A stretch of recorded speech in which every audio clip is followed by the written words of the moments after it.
In the past, to find trophy char fishing, we've gone to extremely remote parts of Alaska, flying out from Nome and trekking deep into the North Slope tundra. But this location and the one we showed you last week prove there are some incredible and more affordable fishing opportunities right on the Kenai Peninsula.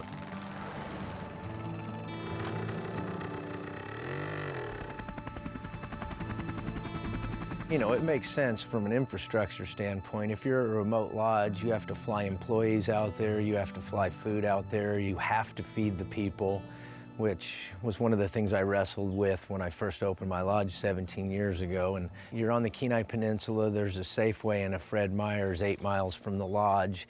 It didn't make sense to run a complete kitchen, and so what we did was we built complete kitchens into our suites, and if people want to cook, they certainly can, but at the same time you've got all those restaurants around you, and that's much cheaper than flying food and personnel into the bush.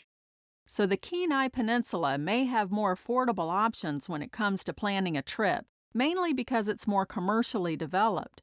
But for most visitors, they're coming to Alaska to get away from that.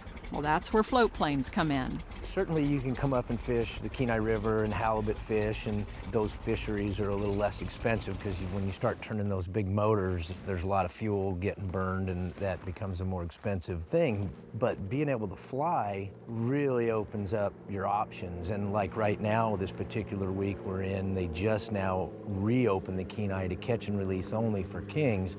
The benefit of being able to get in an airplane and do things like we did a couple of days ago and today is very significant. You can branch out into all these different fly-out fisheries and these remote fisheries without having to experience the expense of the infrastructure of running a remote lodge. Okay, so the Kenai Peninsula is easy to get to, is less expensive to visit, and still offers great fishing. But does it really offer the beauty you'd expect in an Alaskan experience?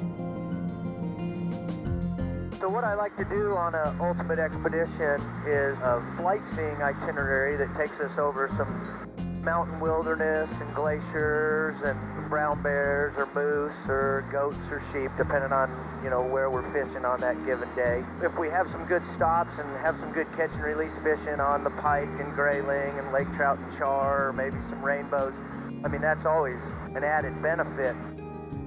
We show people the beauty of Alaska and drop them in for some fun, usually productive catch and release fishing.